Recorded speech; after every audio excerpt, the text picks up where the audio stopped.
Welcome, everyone, to the Healing Sexual Trauma Summit.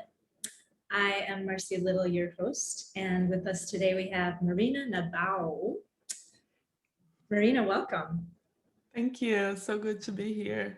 It's so good to have you. In a moment, I'll tell you more about Marina, but I like to start all of my speaker interviews with a moment with the speaker, myself, and you, the viewer, to invite you to just get present. And I'll just lead you in a moment of getting present in your bodies, if that feels good to you. If that doesn't feel good to you, then don't do it. Okay, that's always the invitation. So feel free to close your eyes if that feels good, or just lower your gaze. And see if you can bring awareness to the sensation of your feet on the floor, if you're sitting, or the sensation of your body, and whatever it's making contact with, in whatever shape you're in. You just allow the energy to settle. And then as you settle, you may notice the quality of your breath. And without forcing anything or trying to make any changes, just sort of notice what's happening with your breath.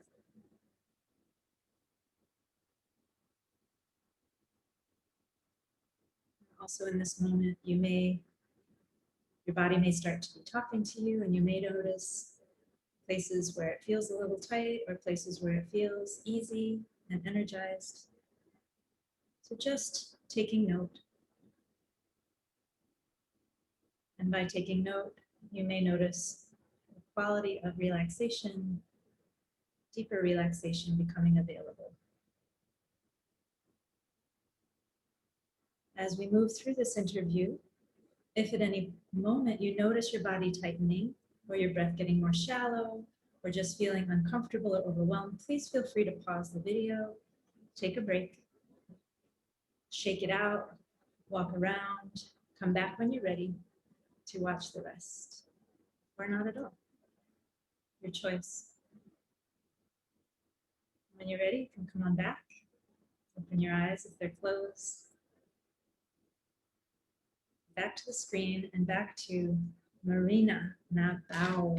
Marina Nabao is a body enthusiast, passionate about the wisdom and healing power of our bodies and all the ways we are able to integrate mind, body, spirituality in a conscious and loving way so we can thrive. As an embodiment coach and somatic healer, she supports women and non-binary vulva owners who are trapped in the chains of past trauma and have a deep desire to reclaim their sovereign power and inner freedom. Marina is also a senior teacher at Layla Martin's year-long Vita, Sex, Love, and Relationship Coaching certification. Marina grew up in Brazil and now lives in the San Francisco Bay Area with her husband and their rescue dog, Jessie. Marina, anything else you'd like our viewers to know about you? Yeah, I think that what comes up for me is how much I believe in embodiment work as a pathway of liberation, really. So it's so clear for me that this disconnection from our bodies is also representing the disconnection that we all have from the planet, from the earth, from our communities, from the collective. And I truly believe that coming back intentionally in connection with the body is also connecting with one another, connecting with this planet. And this for me is so revolutionary, and it's a path of liberation. So yeah, I think that's what I would add. That's wonderful. Was there a moment in time where this became really clear for you? There was, I think, the beginning of my own embodiment journey, right? I have to say that I never considered myself a completely disembodied person. I come from a family of yogis, so bodily awareness has always been a thing for us in our house growing up. I did lots of movement and movement classes, dancing classes, and so on. But I realized that once I started studying more specifically holistic sexuality, the path of Tantra, Taoism, Neo Tantra here in the West, I noticed that there is such a huge shift when we reconnect to the body with intention. I think the word intention shifts everything for me, Mhm. because I felt my body. If I was dancing, I needed to feel what was going on, right? But like really noticing with time, slowing down my pace, learning the language of my body, which are the sensations of my body, right? And recognizing them and following them, getting curious about my sensations, getting curious about what was happening with my body during the day when I was sitting down and work, or when I was doing my pleasure practices, or when I was in a stressful moment driving my car in the traffic, right? So for me, that was like, oh, there is so much information here that I wasn't paying attention to, right? And first realizing that was a big moment, but then building this awareness and intentionally paying attention to my body and noticing how I reacted in different situations with different people, with different memories that came to my mind, right? And then, okay, how can I then use this in a way of trusting more of my intuition, of my inner wisdom, so that I can lead my life more in alignment with the truth of who I am. And the truth of who I am is not so much in the conditionings of my mind, in the beliefs that I kind of inherited from my culture, from, upbringing, religion, and so on. It's more in within me. And in order for me to notice that, I need to be very familiar and intimate with the body. So that for me was the big shift, when I started intentionally relating to the body. And I think that's a big difference from just doing somatic practices, movement classes, even yoga, coming from a family of yoga. If there isn't the intention to use it as an embodiment tool, as an embodiment, not only tool, I'm not such a fan of the word tool, but as an embodiment journey, right? Then I think we can go so much deeper. Yeah. I love that. Could call it having an intentional embodiment journey. Yes. Yeah, Yes. I love that. Mhm. So, this is a special summit. It's the Healing Sexual Trauma Summit. And you agreed to be part of this, and I'm curious why. For a number of reasons. First, because I believe that there aren't enough qualified spaces where we can have conversations around sexual trauma in a way that is contemplating the healing possibilities of it, as opposed to, oh, now you have this and your life will be stuck forever. And I see that conversation more open than the conversation, look, you might have sexual trauma. It's possible to heal that. And it's possible to live a beautiful, thriving life as you heal, as you open up yourself for life again. So I think for me, it's first that the commitment to be part of this conversation, to be part of the spaces where these qualified conversations are happening, and also to provide information for so many people who have no access. Right? I think it's easy for like now I live in the US. I think it's easy for people in the US to think that anyone can search Google and find information about sexual trauma healing because it's all there, right? But when you go to other parts of the world, it's clear that it's not all there. It's clear that it's not that easy. And I think that providing these spaces is also a matter of social justice in a way, you know, giving access to more people, giving access to all these amazing people that you're interviewing, to like a bunch of people who can actually learn from this, right? And for me, the whole sexual trauma healing journey, for me, it's about empowerment and agency. It's about, okay, there was a disruption, there was a fragmentation. And with the disruption and the fragmentation, we walk in life disempowered. We walk in life forgetting that we have agency over ourselves, our bodies, our pleasures, our desires, our yeses and nos, and I don't know, and maybe, right? So for me, the whole process of healing from trauma is actually to walk towards empowerment and agency. So getting back that wholeness of who we are. And trauma, we know trauma is the fragmentation of the self, is this disconnection of the self, right? So yeah, did I answer your question? Yeah, you really did. And you started getting into some things that we're going to talk some more about, but I want to just come back to. So yeah, you said a lot of really important things. And one of them I think is that, or one that you didn't, but that's implied that I'm going to bring in is that when it comes to sexual trauma, because it happens in the body, it's so important that we do the healing in the body, which is why I'm so happy to talk to you because you're an embodiment expert.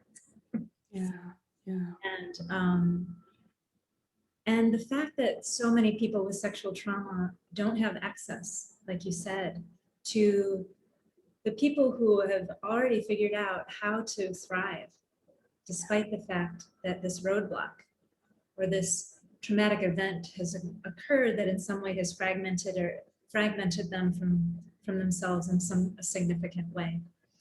So yeah, I like everything that you said so far. All right, so let's come back to this question of the importance of embodiment, and particularly as in regards to healing sexual trauma. yeah, So can you speak more about that? Why it's yeah, so. of course. Mhm. Yeah. Well, it's actually key to a healing process, from my point of view, from my very humble point of view. But what we know now with researches on neurobiology, neuroscience, is that trauma lives in the body, right? And it's not just the sexual trauma. It's all sorts of traumatic experiences that we have, like a car accident, going to war, starving in your childhood, developmental trauma. All of these have imprints in our bodies and in our nervous systems. So this fragmentation, this disconnection is imprinted in the body, in the soma, right? And trying to talk our ways out of it is not effective. It's not. And I see so many people who are amazing professionals trying really hard to support sexual trauma survivors through therapy only. And it's almost like, how do you say this in English? Oh my God, I totally, I don't have this word in English, but like when you're trying to run on a floor filled with soap and you're slippery, Uh-huh. you don't go anywhere. Right, there's no traction. There's no traction. Yeah. Yeah. Mhm. So, because trauma causes this separation, this rupture within us, it's important to use embodiment and somatics as a way to start making building those bridges again and making those connections again so that we can be more whole, right? Love what you just did with your hands there. Yeah.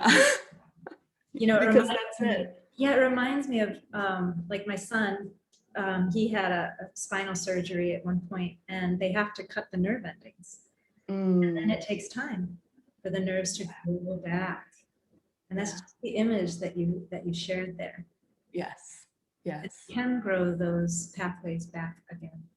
Yes. Yeah. Yes. We can, and it takes time. I think that's an important thing to talk about when we're talking about sexual trauma and healing from it. There's no magic. There Mhm. is no, oh, there you go. You're ready, move on. No, it's a process of then finding the wholeness again, sort of mending the nervous system, teaching the nervous system that now in the present moment you're not in the threat, you're not experiencing whatever it is that you experience once or maybe for years in your life, which is the case of so many people. um, so there is this teaching and telling the nervous system that first, you're not stuck in the past anymore. And this is so much of how trauma operates in our systems, right? It takes us, it's almost like we take a photo of the past and then we're stuck in that photo. We're there, right? And then because we're there, we're always in fight, flight, freeze, or fawn, right? And we need to remember to look at the present moment, build our capacity to feel safe now, to know that we are safe enough now so that we can renegotiate those traumatic memories, so that we can find integration for what happened. But we find integration in the present, in the now. And the work, the somatic work that I do and the embodiment work that I do, focusing on healing trauma, is so much about finding that inner safety in the present moment, regulating the nervous system so that you don't need to stay stuck in your flight or fight response, or even in your freeze or in your fawn response, so that you learn to flow, because that's what a good nervous system looks like, right? We flow, hyperarousal, hypoarousal. We have this what we can call this healthy, um, it's not anger, this healthy rage, this healthy ways of dealing with the energy of anger, because that's an important energy for us as survivors, as people in life, really, right? And we can flow. So to learn how to do that, first we need to find some regulation in the now, and then teach ourselves like we're here, we're present, this is the body, this is what's happening in the body, this is my container. Learning to be in this container. For so many sexual trauma survivors, dissociation is a response, right? It's a go-to response, because, and I respect so much dissociation. I just need to say that there's so much beauty in dissociation as something that helps survivors survive the unbearable, Mhm. right? So it's more like learning to look at dissociation as something that was helpful then, it might not be helpful now, and how can we bring our whole self back to this container, which is the body. Mhm. And this is also the process of healing trauma, Yeah. right? And once this body feels safe enough, once this nervous system feels strong enough to hold overwhelming emotions, thoughts, memories, then we can renegotiate the past. Then it's easier. It's not that we erase the past. We cannot undo the past, unfortunately, Mhm. right? But we can find ways to find an inner place that can live with that. Put that in a space within us that, yes, this happened to me. I have this mark, I have this wound, right? But this wound doesn't define the rest of my life. This wound doesn't prevent me from relating to other people, from feeling pleasure. in all its beauty. This wound doesn't prevent me to know that I'm a worthy and deserving person, Mhm. right?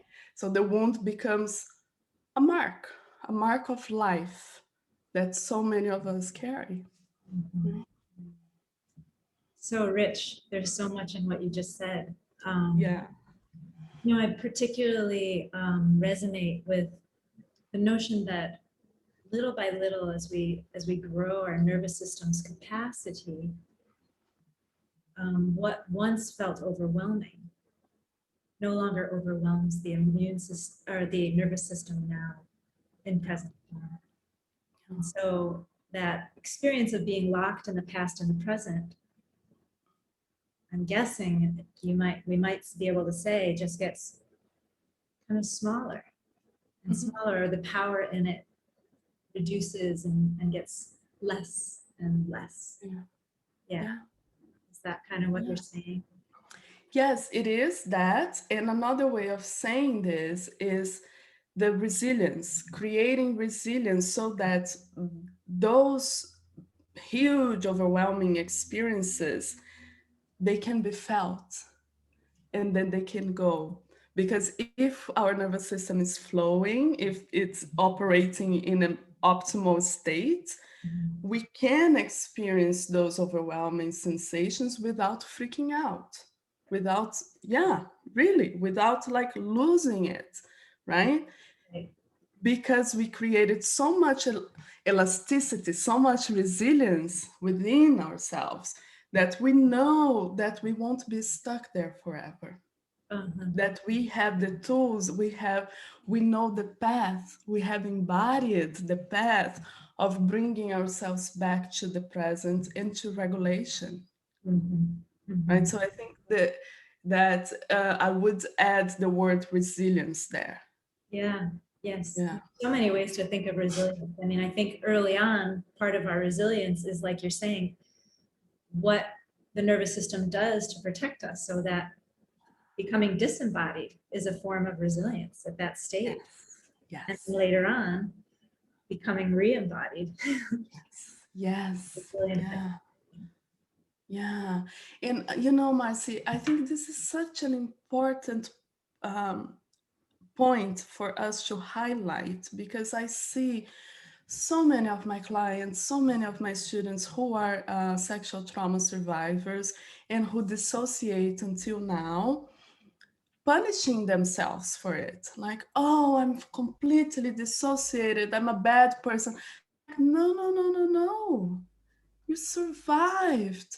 And Mhm. this was the way that your body and that your nervous system helped you Mhm. bear the unbearable. No, we need to show gratitude and acceptance for the disassociation.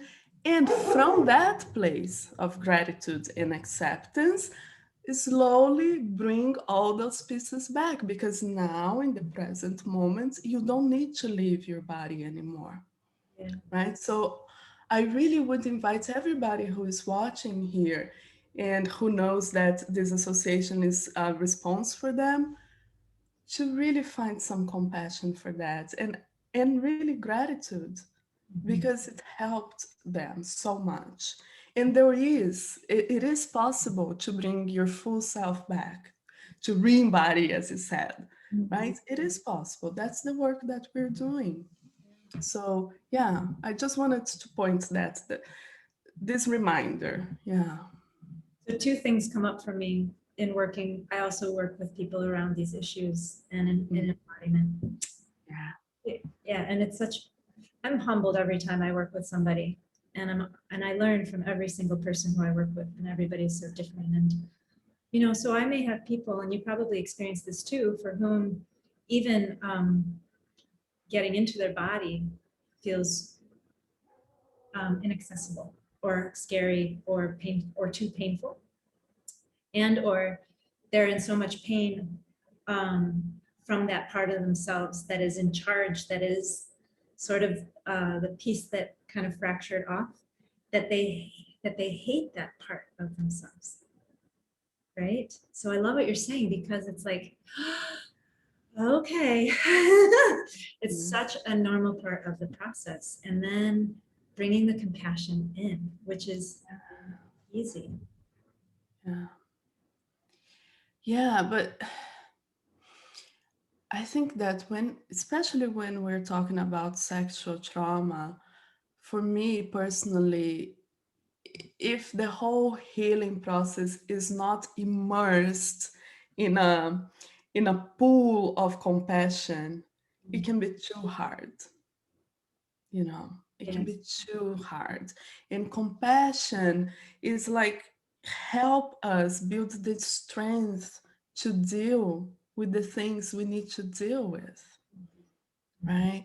And opens up our hearts to our own healing and self acceptance of whatever it is that we went through, right? So I think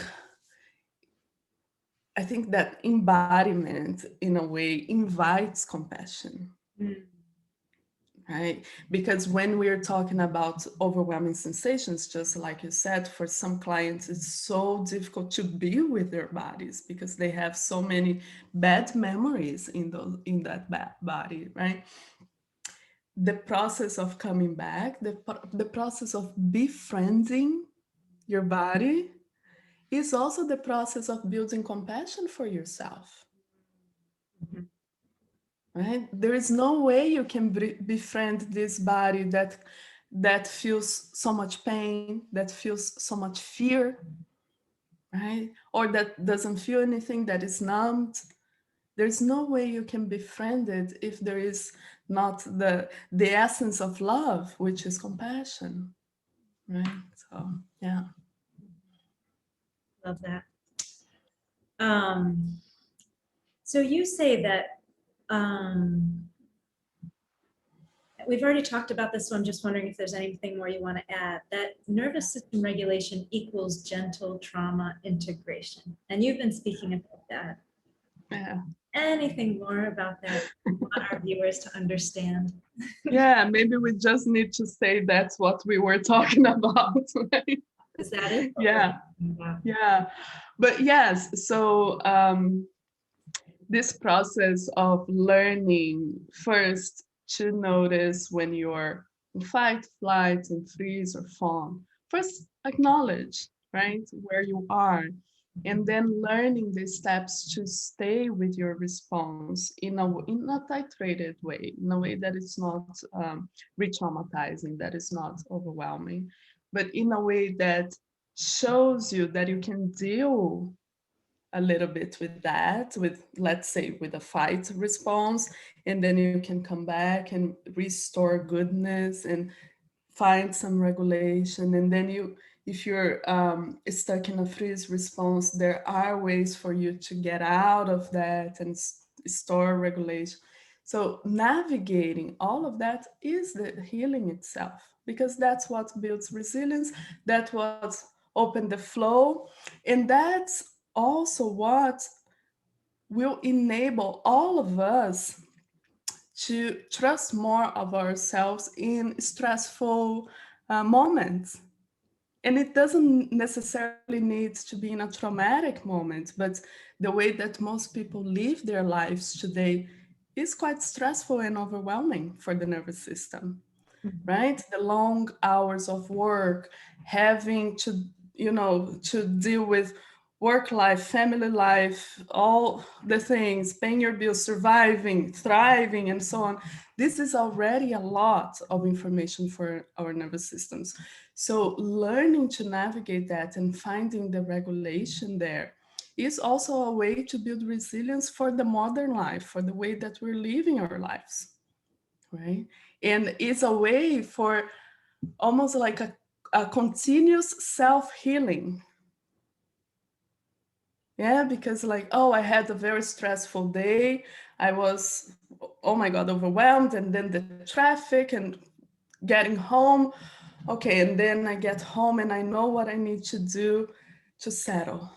Mhm. I know what I need to do to find some regulation. Mhm. And then I don't stack layers and layers of stress anymore, Mhm.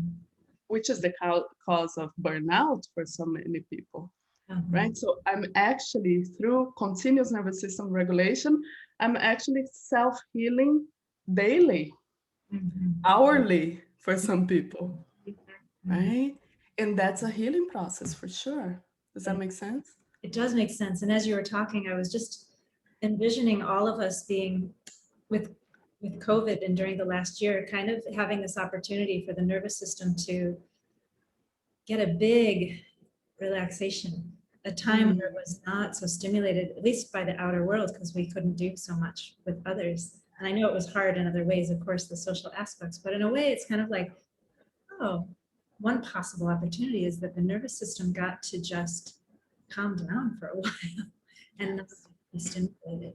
And in a Yeah. sense, if we can get a strong hit of that, like you're saying, and we begin to become more adept at noticing when the nervous system is in a state of overstimulation, and when we start to learn how and give ourselves the gift of bringing it back down again, and not instead of doing the thing that is habitual, which is, well, I'm still going to do another thing, and then Yeah. it's getting even more out of whack, and then some trigger, some traumatic trigger comes in and way off the charts and freaking out, like you said. Yes. Yes. Right. Yeah. Yeah. Yeah. But going back to the pandemic, I think there are experiences and experiences, right? Like I have friends who have kids and live in small apartments.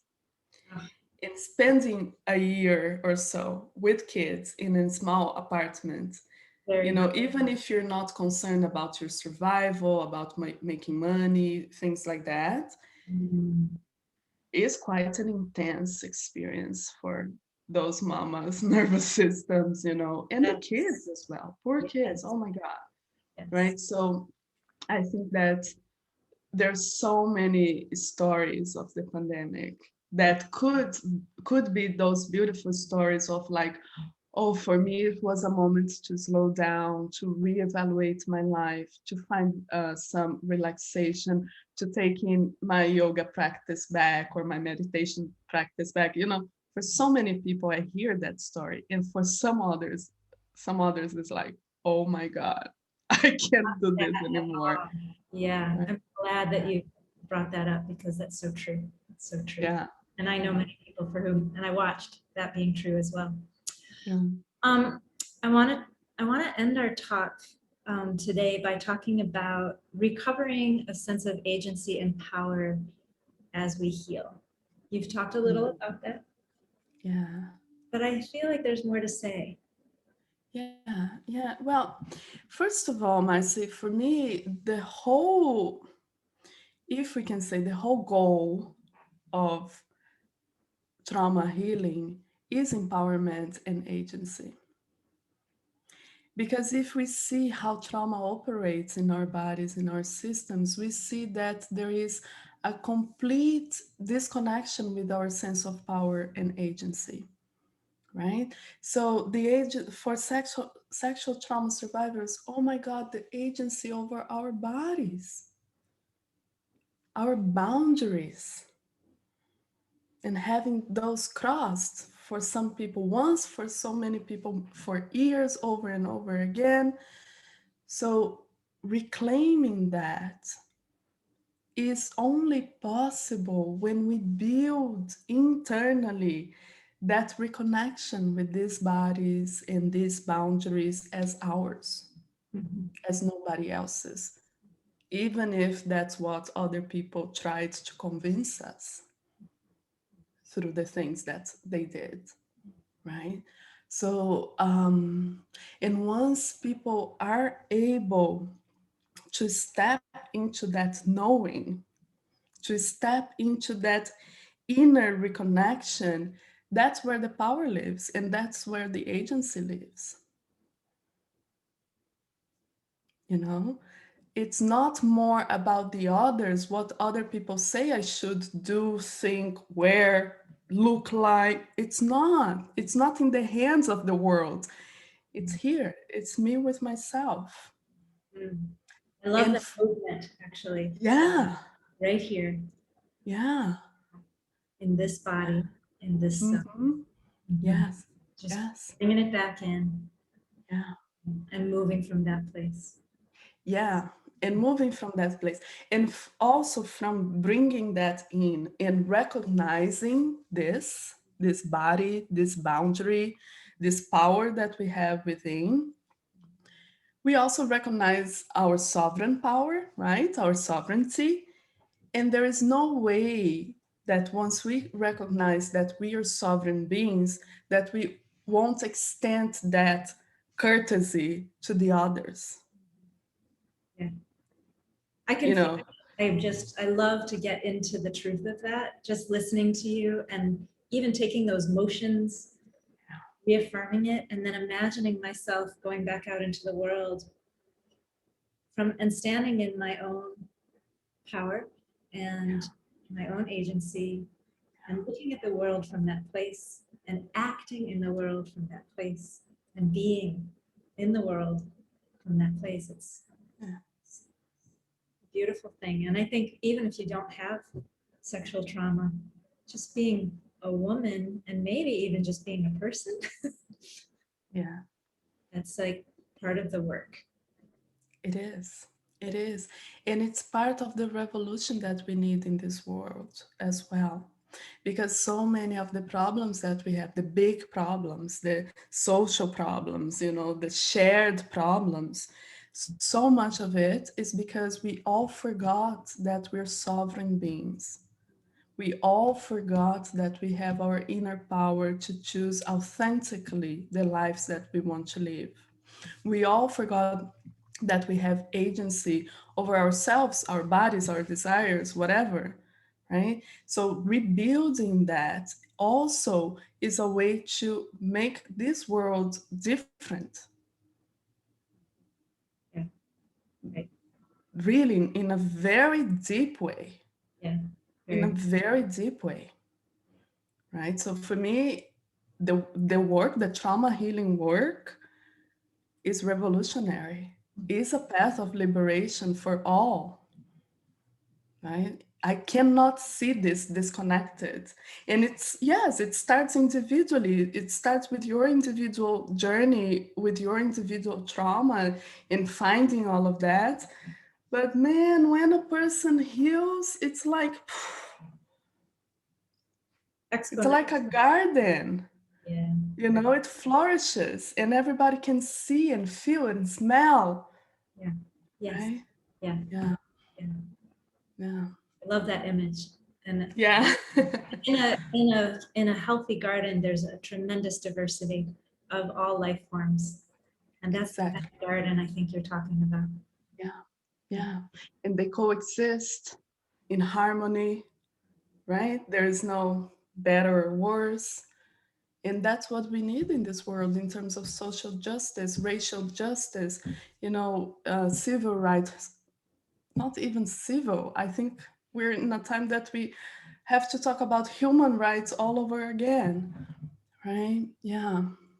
And I really don't believe the revolution is going to be from the government downwards.